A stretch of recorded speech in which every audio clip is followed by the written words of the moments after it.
Thanks, Doug. Saved my butt there, buddy. Okay, big time. Backing up. Let's go all the way back. I logged out. I was logged in. Now I'm logged out. And I forgot my password, let's say.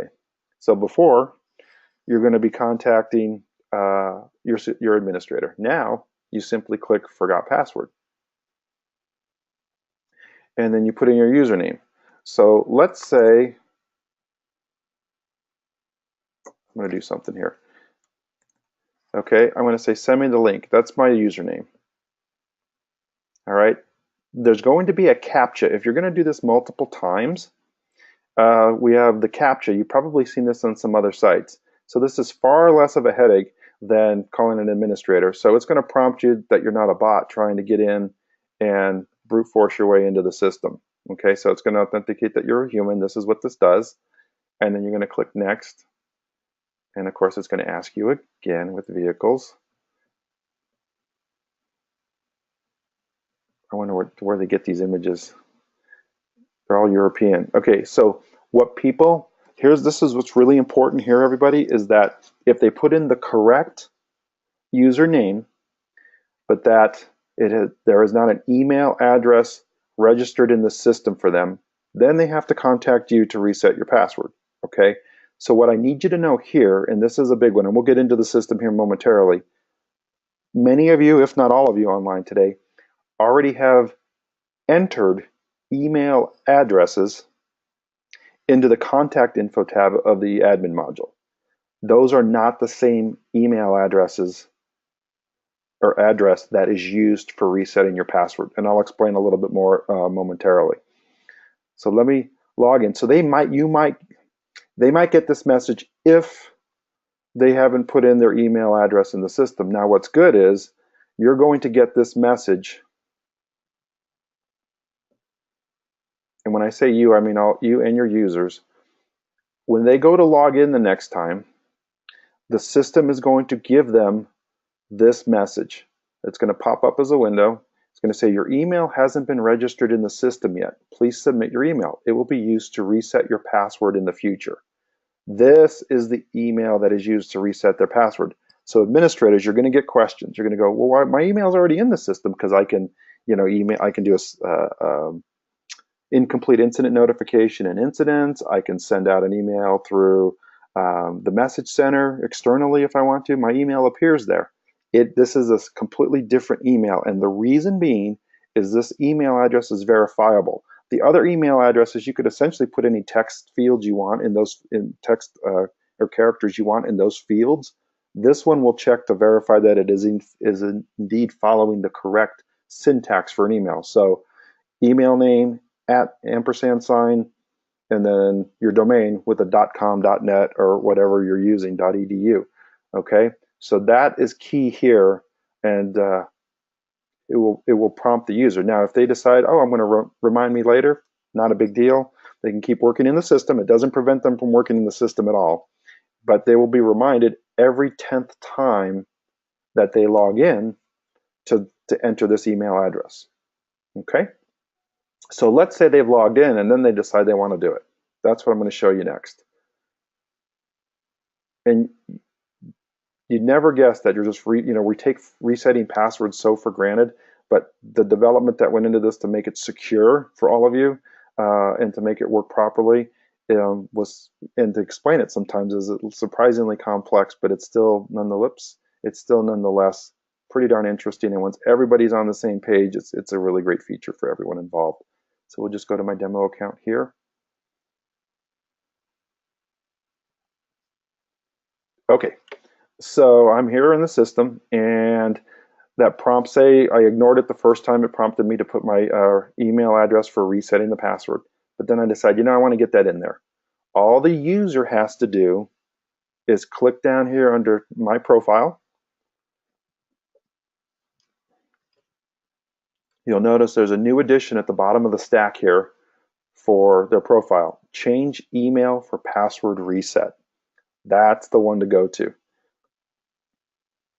And right at the top, the very first section, And we got to get that changed. Primary contact info. It should just, the only thing in this section is email for password reset.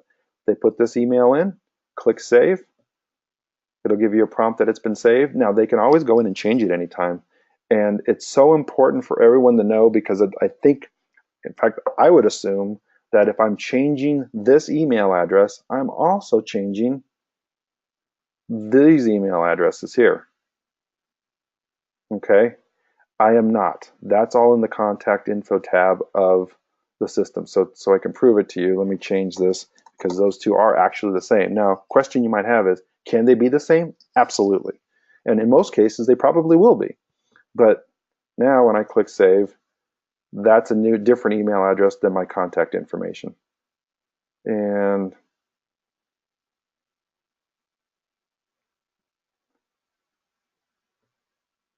that's good. Okay. Like everybody knows where I live now. All right. So that's how the user can reset it. Now, you as administrators, let me rephrase that. Not reset. This is the changing or the initial entry for a password reset in the system. Okay. Now, if you as administrators want to do it, all you have to do is navigate over to the administration module. Click on your personnel list. Click on a person. And in the security tab, you're going to notice this. Brand new. Under the login, so your credentials, and they put it here because it makes good sense. It ties in with your password. So we've got the email for password reset. So I can see Mike doesn't have one. So as an administrator, I can put one in there. Okay, again, I would strongly encourage, well, have your users do it. You have enough work to do as admins. But again, keeping in mind, this is blank, and he still has an email address here in the contact information section. So I just want to have that as clarity. So, because you're going to get questions, I'm sure our support team will probably get questions, but I want to make it as clear as mud here for everybody as far as how to change that password. Okay, or in this case, enter it for the very first time. All right, any questions on that? Okay, pretty straightforward. You guys got it. Again, I can't recommend enough, and I'll put this link into the chat window for if you want to review this or send this out to your team.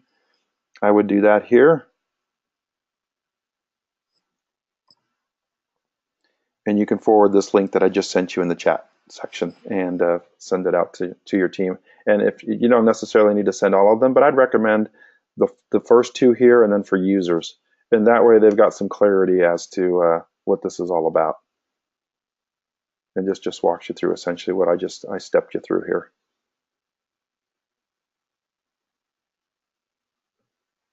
Excellent. Okay, it's a piece of cake, but a few nuances that you need to know about.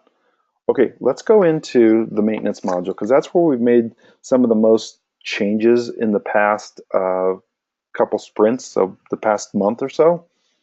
So first and foremost, in the maintenance, actually, one of the things that we get a lot of requests for is we want to be able to include mutual aid units, but it's driving us crazy because it's appearing in our maintenance module. We want it for incidents, but we don't want it for the maintenance module. So we heard you loud and clear. In fact, I'm trying to remember, I was at a couple sites recently on site, and that's exactly what they wanted, because they want to track the unit response, the personnel response, and the times for those mutual aid units, or automatic aid units, because they are looking for ISO scores. They're looking for accreditation. And so we're trying to make that easier for you. So let me illustrate what we've done here. So right now, the old way, every single apparatus you have in your apparatus list in the maintenance module appears here. Okay, it also appears where we want it in the incidents module. That's a good thing. So I've got P3 and ZP2 here. All right, I'm going to bounce over to the admin module.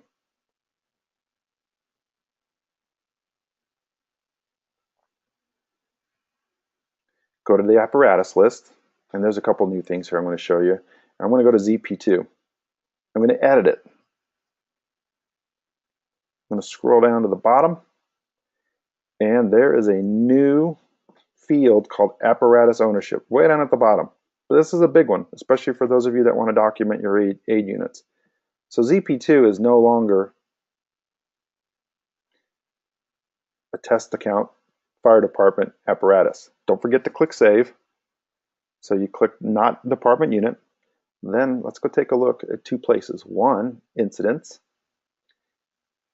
And we're just going to play with an existing incident. Going to go to basic 4, where our apparatus reside.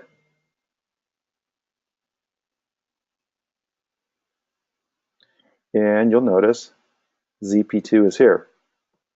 That's our aid unit, not my apparatus, but boy, I need it for my incident responses. Then whoops, then we'll go back to maintenance.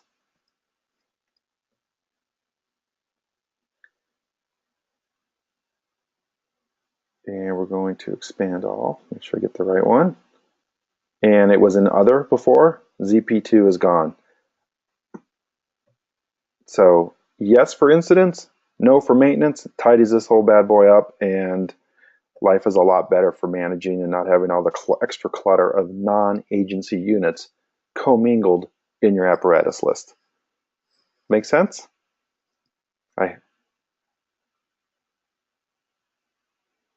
Doug, good question. Okay, so here's my recommendation. If using agency friends, do you need to add non-agency units? So what Doug is asking is, if you're using agency friends and you give or receive aid, do you still need to use this feature and add those units? So the answer I would give you is this: it's agency dependent, and I know that's not, that's a very political answer, but it is really dependent on your agency, everybody. And so if it just matters that you're able to tie in those two incidents together by using agency friends and that's sufficient, great. However, if those responding units contribute to your standards of cover, okay, and correct me if I'm wrong, anybody here, if it contributes to your standards of cover for response times or your effective response force, such as the number of bodies at the scene, units at the scene, okay, then I would recommend using this feature and capture those times so they essentially become part of your incident report directly, okay? If that's not a critical component, but you still want to link incidents together, well, let me rephrase that. You can still keep doing both. You can do both of this. You can do agency friends, link incidents together, and capture that neighboring agency's apparatus, or you can choose to not capture their apparatus and still use agency friends. It's really, the decision comes from the local agency. So maybe if anybody else has some thoughts on that, type in some comments there for Doug. But that's kind of my thinking here on that. So it's your call, Doug. It all depends on what you're trying to capture for ISO, for standards of cover, and this just makes it easier because then you can capture those other apparatus times. There's a lot of agencies out there that it helps their ISO score, it helps their process for accreditation to be able to demonstrate that, yeah, we can't do it all alone, but thanks to our neighboring agencies, we're hitting the mark. So if anybody else has any comments, please chime in, and I'll be glad to unmute your mics. If anybody wants to add some additional comments, just throw up a comment or question there, and I'll unmute your mic. Does that make sense and help, Doug? Cool. All right.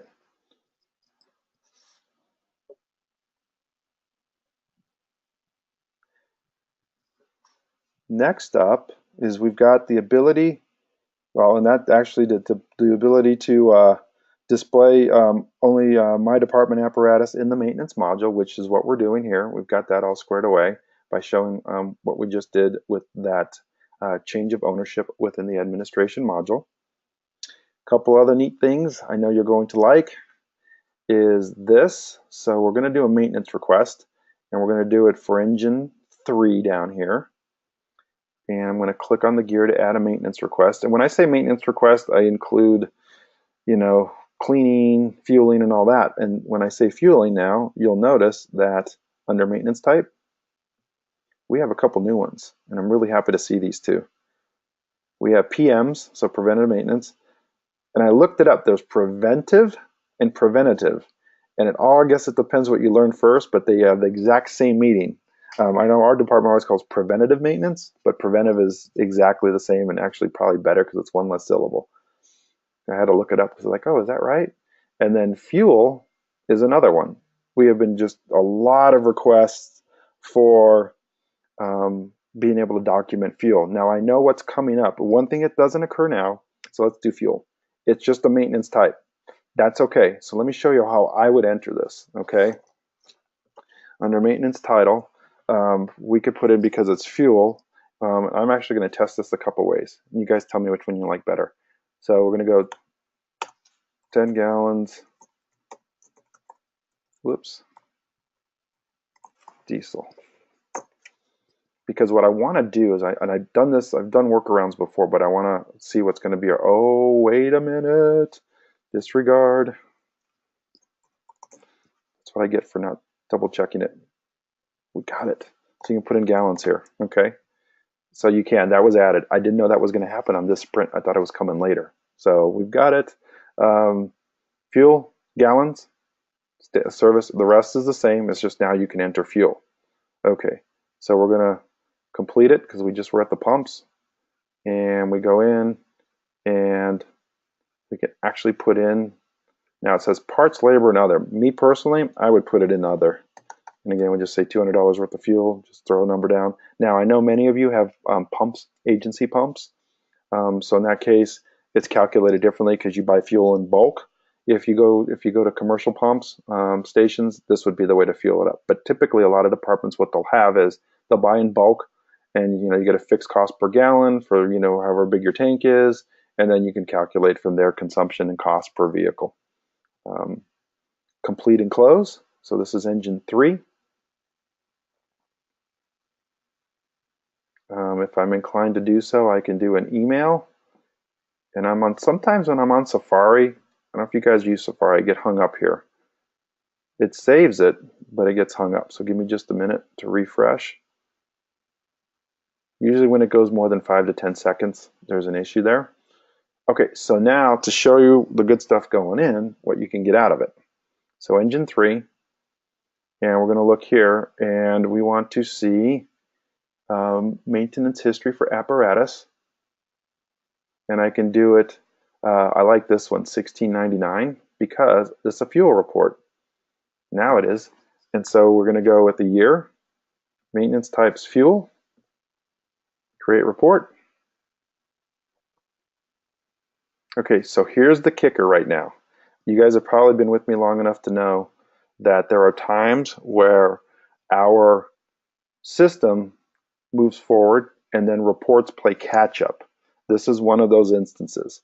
So you'll notice I must have clicked it twice, so double entered here. Okay, so what's missing? Gallons. We want a gallons report. So here's what I would do. Now the report will be modified. I know this. We're not going to just put a feature in and not allow you to extract the data out easily. So in the meantime, here's my recommendation. So there'll be a column, gallons. Okay, there has to be. So there'll be a column called gallons. So here's what I'm going to recommend you do in the interim is this. And I'll show you the difference here, and you guys can tell me what you think, and maybe you have some other suggestions you want to share. So I'm going to go back into here. I'm going to go to engine 3, check its history, okay? And yeah, I double entered it on accident, but that's actually good. We'll do 2 entries. Change the date on this one. Let's see, whoops. Let's say it was completed on the 1st. Okay, so here's what you want to do, just for the interim. Remember, column's going to come into play for gallons. Okay, so what I would do is I would just put a number in here. Okay, teach the guys to put a number. Okay, complete and close. We'll edit the other one. Now what I'm doing is I've scrolled down to complete, and in the notes section. Okay, so now I've got 2 fuel entries here for engine 3. All right. What's nice is you can send an email to, now depending on how you want to do it, you can send an email to whoever's managing fuel in your department if you wanted to, or just of course simply skip it, and then they could just run back to $16.99 here. Okay, run 1699.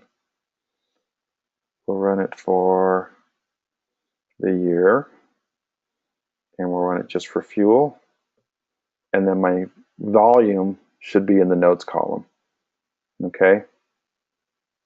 That's what I'm going to call for right now a workaround, a temporary workaround. I know it's not exactly how we want it, but in order to capture those notes and the quantity, it can be here. Now what you can do is take this out into Excel and then go text the columns and just make it a separate column.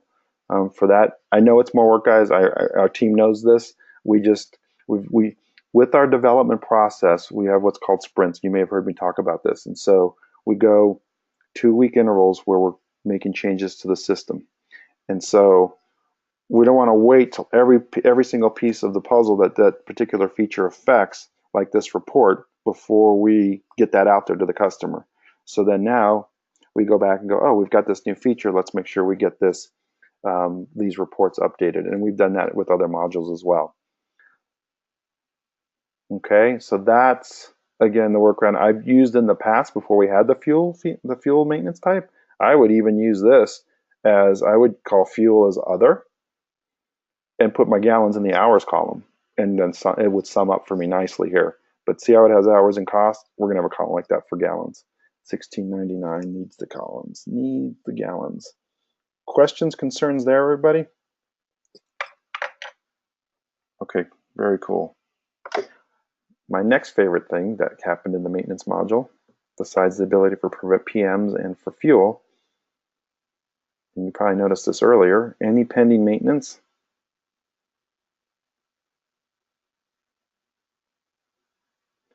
Now it says it's here, the ability to see maintenance title in the maintenance grid. So I'm wondering if that deploy did not occur, because what we're wanting, and you probably have seen this too, see I've got 3 minor repairs here. Okay. What are they? Oh, they do have it. Okay, so siren not working. I thought it was going to be parked over here, but I'm zoomed in, so it's going to change my appearance. Okay, so as I zoom out, now we've got it. So it is here. My eyes were going over here because this is just blank space, so it would be nice to fill it up. But we've got minor repair, siren, right rear tailboard, and I'm zoomed in so you guys can see it easier. But now, before it just said minor repair. Now it's got the title, which is super helpful because then you can go straight to that work order. Excellent.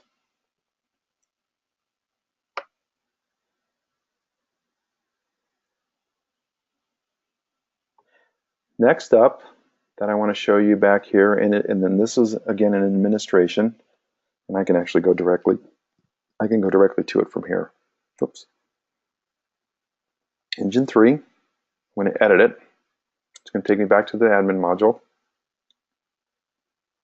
And we have a new required field, vehicle ID. Hey, it's lying to me. Okay, so make vehicle ID a required data field in apparatus. Okay, so I'm guessing it's going to be under new apparatus. So this is supposed to be required now because we always teach that this is the call sign on the radio, and then this is your tracking number from the time you take delivery of the vehicle to the time you dispose of it. So let's do something here and find out if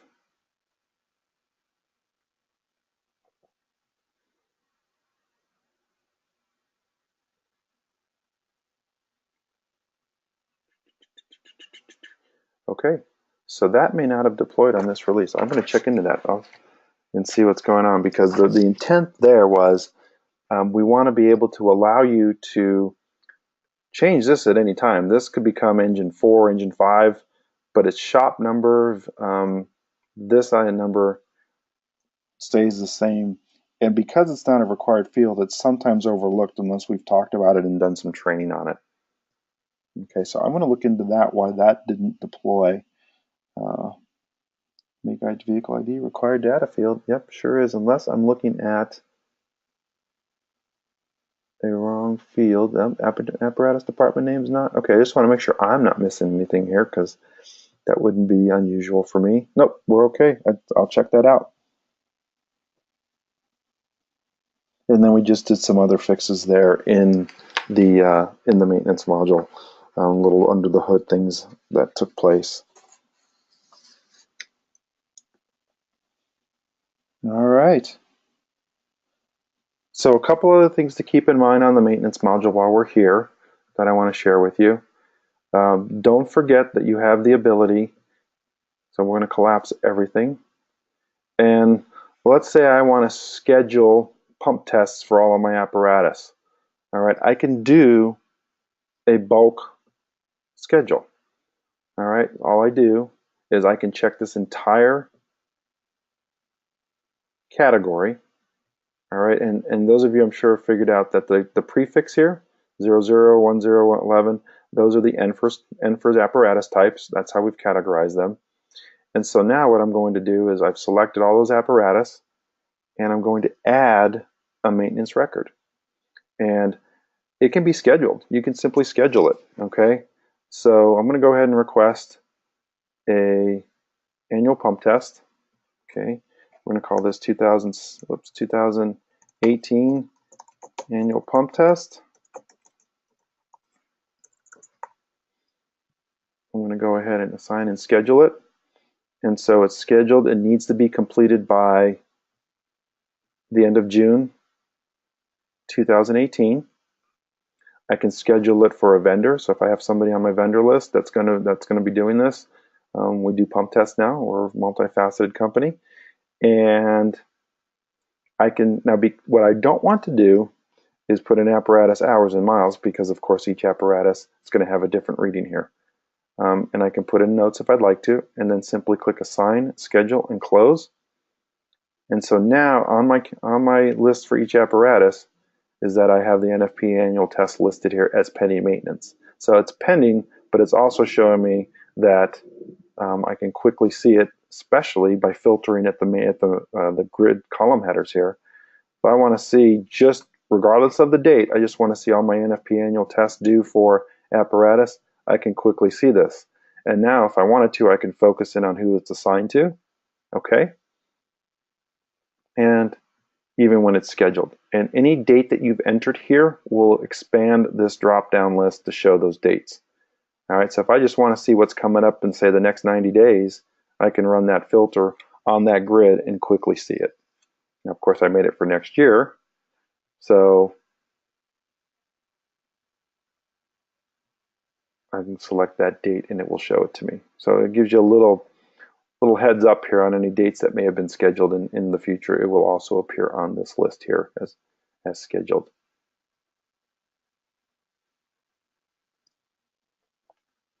Great. Any questions on that part of the maintenance module? Now, that's not necessarily brand new, but it is a pretty key feature, and I'm going to kind of stay mostly focused today here on the maintenance module because there have been so many changes to it. I'm going to show you a couple other things, and then we'll press on to another section.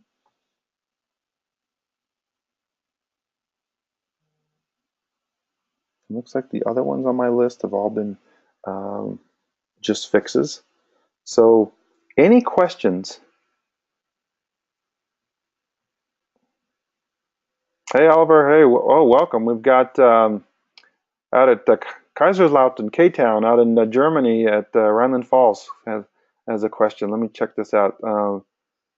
We also need a kilometer input. Exactly. So for our international customers, we need the ability to go from miles to kilometers. So what I'm going to recommend for those of you as we're branching out more and more with our DoD customers that have been long-standing customers, but as we go back out into more international customer base, let me show you something that I would recommend, Oliver, for the time being is, and again, you probably have all figured this out, and maybe doing it anyway, just use kilometers in the miles column. What we need to do is put miles/kilometers or have the ability to select here, but again, we should probably just put odometer reading, and then you can just put in kilometers. So that's how I would do it. Will that work for you, Oliver? Is just use this field, but it's implied that it's kilometers, and that would give us the opportunity to just change it to odometer reading. Is that going to be okay for you for right now?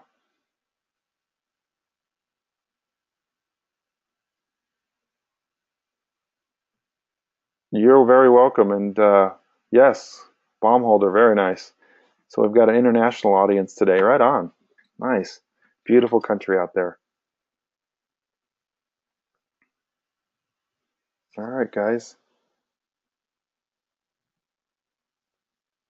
Let's go to, there's one thing that, and I guess since we have DoD customers with us, they may have discovered it. During the training event, one of our other trainers, I believe, discovered this or was brought to his attention that I want to show you. And it's really an unusual find, but we fixed it. And so I want to show you. So in the property use list, we had this. So under incidents, when you go to page 3 of an incident report, you have this property use. All right, so this table that pops up, and it pops up in my other window here. So there is one that did not appear. It did here. So for example, and Control F on any web page will get you a control. It's your friend. Control F or Control find your friend. And so flight control tower, no problem. It's always been there in our incident module. However, we had a customer go in and in the occupancy module, add an occupancy.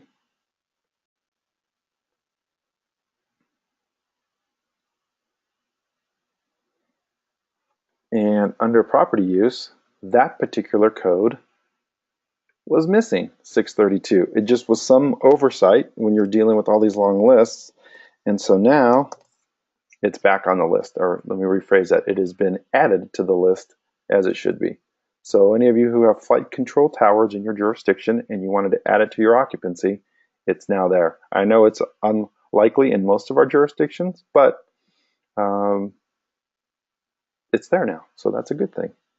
So when I guess the part of what I'm trying to make, the point of what I'm trying to make today is that, you know, we see these things, we go, man, we got to fix that. And so we do these fixes as they come to our attention. So the system, as you can see, is always evolving, always getting better. Let's see what else we need to do. We need to talk about today. I think that really covers all of the key changes that are outside of the NEMSIS 3 EPCR, which is a topic that we can concentrate entirely on for a full virtual Thursday. So with that, let's do this. Let's open it up to some just general Q&A today.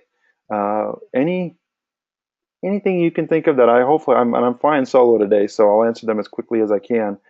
Any questions you have about the system in any module that I can answer for you today? So we kind of like have an open mic Thursday. Any pain points you're having, any challenges, any part of the system you'd like me to go over in the time that we have left? And again, I'm not going to keep you hostage here for an hour if you don't have any questions, but since you've got me my undivided attention, we might as well kind of address that. And so let's do this. If there aren't any questions like that about the system, are there any best practices that you all would like to share with the group?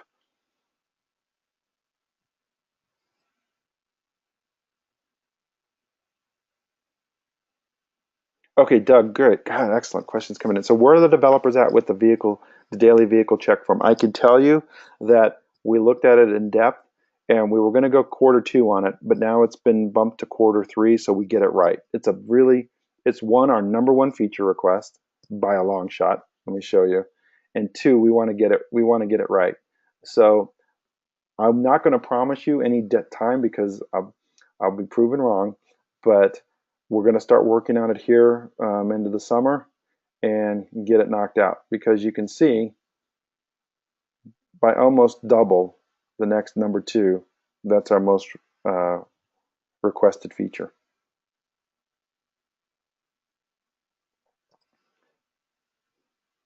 Okay, Natalie, this isn't anything to do with changes made. However, our lat long will put us out in the ocean when doing a report. Okay, so here's what's happening there. Let me show you what's going on there. Natalie, do you have a CAD interface?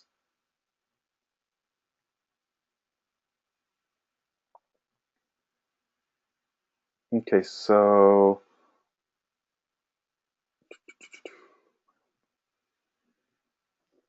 not VPN in. Okay, I was going to see if I could get into your account.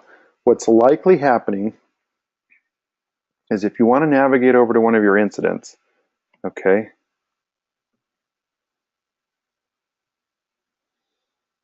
on Basics 3, if the CAD is not sending a correct address, and see what your lat and long is, because if it's putting in a -1, that's going to park it out in the middle of the ocean off of the coast of Africa. So double check what's actually being inputted or being pushed from the CAD, especially as it pertains to an address. And then let me know, just you can type in what you've got as far as lat long coming into those incidents. Because what happens is if it's a -1, invalid latitude, no it's not, that's what it puts it in.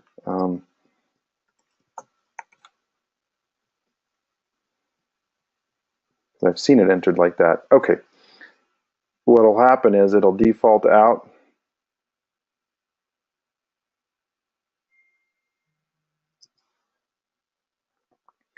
Now this is the account. This account's default lat long. So the account's default lat long will appear here.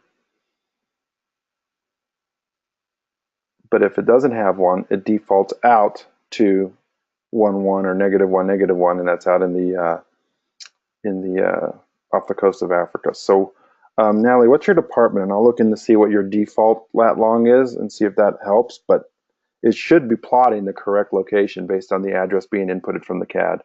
Just type in what your department's name is, and I'll look it up later on and get back to you.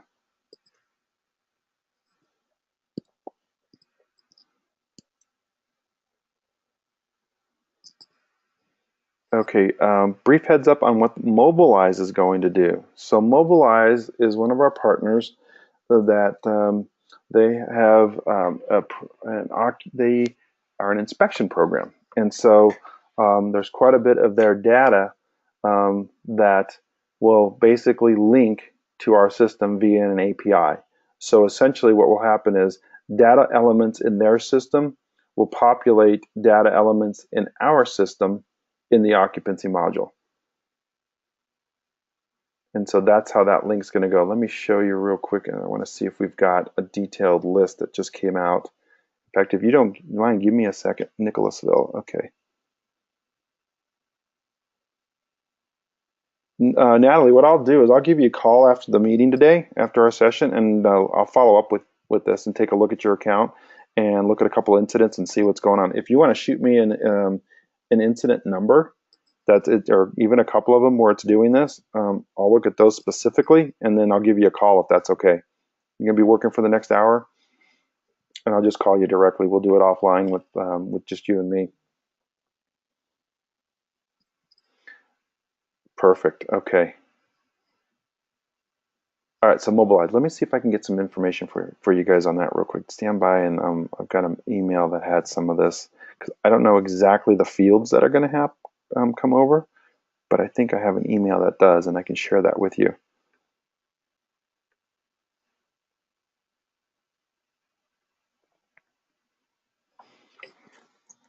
Bear with me here.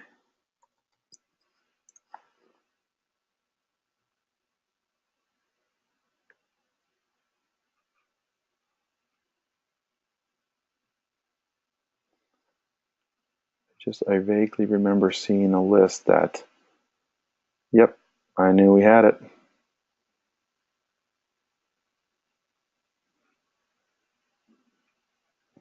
Okay, let's take a look, guys. So field mapping. What we call an API, so their data points sending to our data points, these are the fields that are going to push to our system.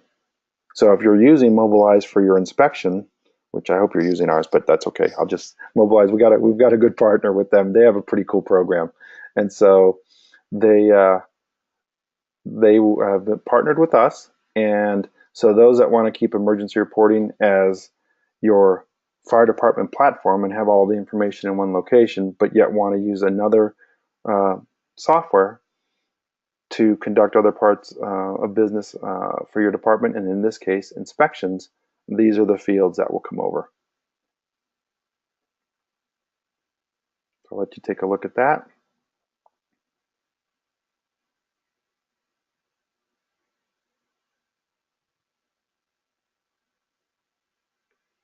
Okay, hopefully, does that answer everybody's questions, hopefully, on that one? And yes, the mobile, it is in place now. In fact, when you log in, you'll probably see a link that will allow you to get more information. So let me log out and show you. So our new banner here, click here for pricing and to request more information. All you need to do to learn more is enter this information, and you'll get some info back all about it.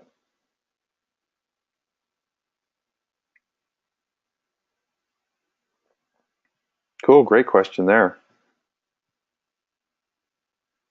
You're welcome, Lisa and April. Excellent. What else do you guys have for me today? I know you've got to have something. It's not often we get to go and do like an open session for a little bit here on a virtual Thursday. And Doug, when you say, has there been any development towards equipment inventory on vehicles? I would assume you're talking about like compartment by compartment, because you can assign equipment. Let me go back. You can assign equipment to an apparatus now, no problem. I'm sure many of you have already discovered that. Log back in.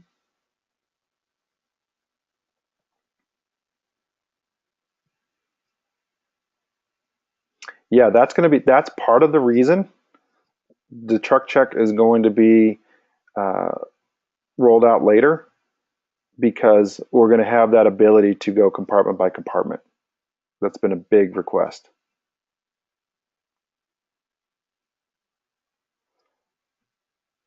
So April, funny you ask on that. When will the analytics module be able to calculate the 90 percentile per SIPC? Yes, I've mocked up a report. We're pushing it through the system right now to have a look-see at it, and that's a huge ask from a lot of customers. And so instead of having to take it out into Excel and do a lot of data manipulation to get that 90% or run a frequency table to get it in Excel, we'd like to be able to produce that for you with a report in our system. And so it is being, I can tell you, because I just submitted it, it is being looked at by our team right now, and seeing what it's going to take to get that built. It will happen. So just stand by for that, and that'll be a discussion for a future virtual Thursday, but it will be announced in our system updates when that comes out. Don't know the timeline on it, but it's being looked at very, very hard right now. And that'll be a good one for me too, because it's never as easy as you think. And then the other parameters that we want to have in that report. Let's see what else did I have in there? Well, you want an incident type, code 2, code 3, which units were on, responded. There's a lot of variables there that makes it a challenging report to extract the data out of the system without having to go into whole nother software program or whole nother or even Excel to work with the data. So, great question.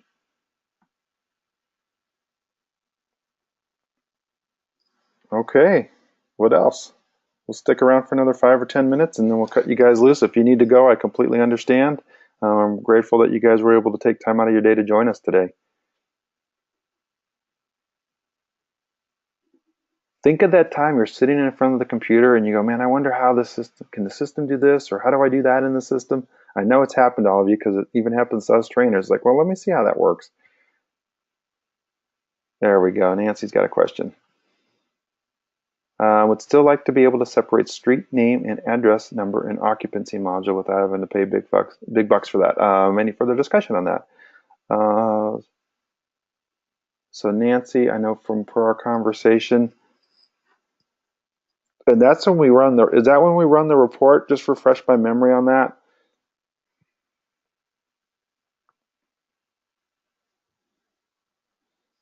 I just want to make sure I've got it right because they are not consolidated fields.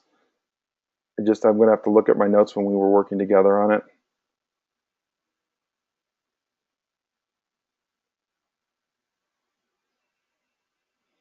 While you're doing that, let me answer Adam's questions. Um, Great question. So while not related, I am newer to ER. Is there a way to do PCRs on like a tablet and then have it cross over to ER? So the answer is yes, you can use our ePCR, but you have to be connected to the internet, of course, to be able to complete an ePCR. And our new ePCR is tablet, optimized, or it's geared to being able to be tablet friendly. And then we have other partners that can send the data from another ePCR platform into our system and populate key data elements within the NFIRS report. So ePCR, will it work on iOS? Absolutely, because what you're doing, Adam, is you're going into, in the incident module, you're going to be in the system like you are now, but you're going to be on the device's browser, okay? And so it'll be just like you're on a computer like I am here now, except you'll be on a tablet, and you'll be able to complete the ePCR from the device, and as long as any browser, whether it's iOS, Android, Windows, it will all work. The only caveat, and then just be straightforward with everybody, is we all know that it doesn't have currently the offline capability. Our only offline capability right now is through InspectER to be able to complete inspections offline.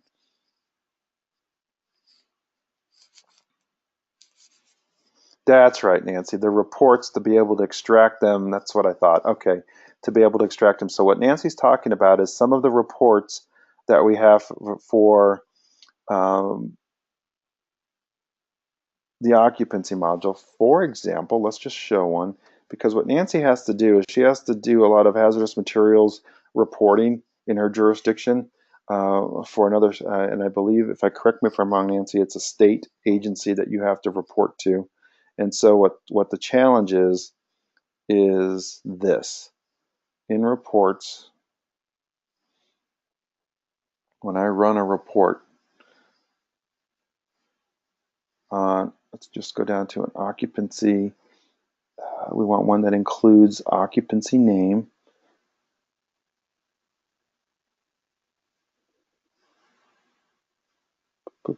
Let's see. Let's do this one. Occupancy, inspection history per occupancy with violations. So if she wants to run one, and I'm going to call it violation, but she has some for hazardous materials on the premises. And if I'm saying anything that is wrong here, Nancy, just shout out or put out a message. I'm just doing my best to recall our conversation.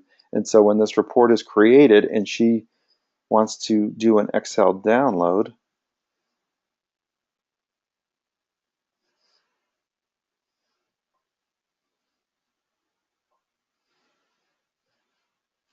get that downloaded.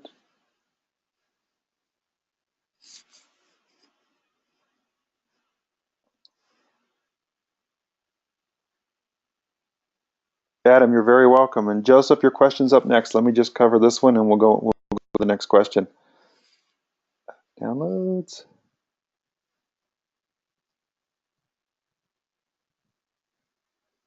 Let that open up.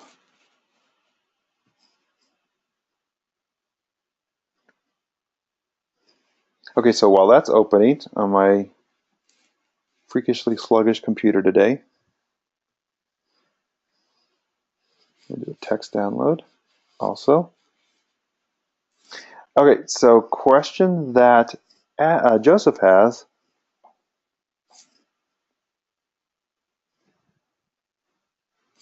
is there a good way to track volunteer personnel standby hours and generate a report of that time? So I'm going to give my suggestion, and I'm going to have you guys see if I'm on the same track that you would be on. Okay, so here's how I would do it. And when you say standby hours, I assume you mean that they're going to come by the station and cover. They may not be running calls, but they're covering, correct?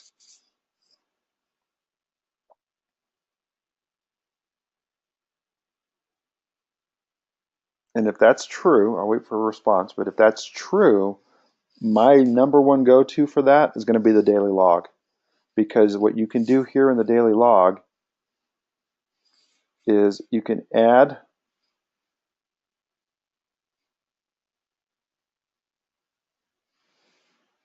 the activity code called standby. Okay. Yep. I would do it this way then. And guys, write in if you have other ideas too for Joseph. I would do it this way. Start and end time, they come in and do a standby, and I would go into the administration module and create the specific description of that standby. So I'm going to come in and cover for, I'm a volunteer, I'm not getting paid, but I'm going to come and, just cover at the station. We'll do homework, I'm going to, do some cleaning around the station, and I'm going to have an activity code called standby, station standby, however jargon you want to use, and then teach them to enter their own entries for when they do standby. And then you're able to run reports from the reports module on the time spent doing standby. And you can isolate that activity code in these reports. So if you wanted to just run a report to on if you just wanted to if you just wanted to run a report to capture that activity code, you've got a couple ways to do it. Okay, when you see the word for in a report, it's a filter. So if I wanted to do it by apparatus, I could do it by apparatus. I can actually do it, and that organizes it by apparatus. I can do it for apparatus without organizing it by activity code. I can do it. I can do it by daily log item, so it gives me the full description of it. Okay, and then I can run that. These are still pretty good, but then the other one I like to look at is this under the daybook section, activity code. I want to see total hours spent for an activity code for personnel. So if I wanted to select a specific activity code, let's say standby, call it school event here, start and end date, pick my user, and I can run it for an individual user, so a personalized report, or I can run it for, and that captures all the activity codes there. The per tells me it's going to be all of them, and then for a person that I select, and these are all activity codes for all person here. So I'm going to go back one. Gives me total man hours here per activity code for date range. That's another one. So you've got a variety of reports that should serve your needs well as far as capturing standby time.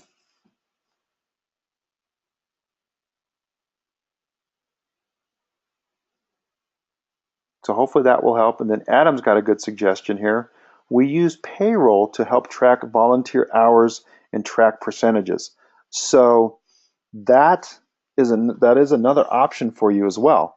If you're going to, if you can do it by the daily log, and then the thing with payroll is this.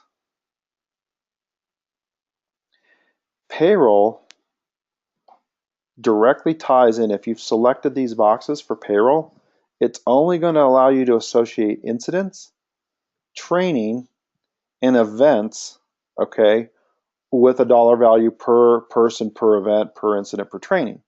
So that works great. Now you could do it to where your standby is an event, and then in the events module, and it will tie in directly to payroll as well. So you can do a dollar value and the time spent. But if you're just concerned about the time spent, my recommendation is the daily log. But keep in mind, and he's absolutely right, you can run percentage reports on this too. So if there were 30 incidents, it can show that you participated in 10 of them. It will show that you had 33% of the time there. And those are, again, that's a topic for another virtual Thursday with payroll and all the reports. But Adam's got a great suggestion there as well. So you've got some options. Excellent. I like this, guys. And let me ask you this. we're going to start doing some consistent virtual Thursdays. So we're going to do once a quarter the latest and greatest system reports, because we're making changes to reports and we're adding new reports all the time. So we're going to do that. We've already got that on the docket. And what I'd also like to do is what's new in the system. So maybe not just module based like we traditionally do, or process based, but like today where it's a little looser format and we just kind of summarize the past month or past quarters, highlights, big changes, or things that are like kind of nuances, like that whole I can turn off, I can select if it's my agency's apparatus or not, so it toggles it out of in and out of the maintenance module. Things like that we want to cover with you guys. And then maybe even combine it like we did today with an open forum where it's just a Q&A session. Would you guys find that valuable? To where you kind of bring us your questions. And of course, you can always contact support or contact us trainers, but maybe in a forum like this where we're just sharing some ideas and best practices, if we did that for, once a quarter type of thing, would you guys find value in that? And then we'll announce it like that and say, bring your best ideas and let's open up microphones too, and just have a conversation instead of just a formal training session. Okay, got a couple positive responses there. Cool. I'm going to put that on. I'm going to talk to our team about that. I like it when it's just Q&A. It's just kind of fun. And then what we'll do, and I know I didn't do it this time, but I'll do better and open up microphones, and then we can just talk too. Sometimes it's just chatting is great, but sometimes just having a conversation is good. So let me talk to our team and look for that in the future where it might just be, hey, we're going to have an open mic for Q&A and sharing the best practices, because I know we're doing a lot more of that in our regional training academy too, because our customers are amazing, the things that they're doing with the system. So, all right, guys, that's a wrap. Top of the hour. Can't thank you enough for your time and patience today. And we'll be back in a couple weeks with some more Virtual Thursday training. In the meantime, stay safe. Have a wonderful weekend. Dads out there, happy Father's Day.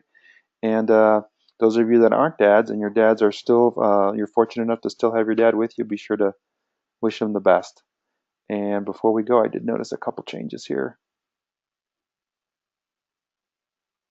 Yeah, Lisa's got a good one, guys. But when a module's undergone a lot of changes, possibly do them. Oh yeah, we've been doing that, Lisa, and we'll continue to do so. When there's a dramatic change to a module, we try and front load it with knowledge base articles and videos, and then immediately do a virtual Thursday as close as possible to the release, so that way everybody's not like, what, all this has changed in the system. So yeah, we'll definitely keep that on the radar. And then we haven't had an MSIS rollout yet, Adam says, but we're looking forward to the update, hoping it comes soon. Yeah, it's just state by state basis, so it's pretty neat. And if you have a chance to check out some of the training videos and articles on the PCR, Adam, I think you'll find them pretty helpful. So, all right, everybody, thanks again. Appreciate your patience. My brain is not working like it usually does, so if I was a little off today, I apologize.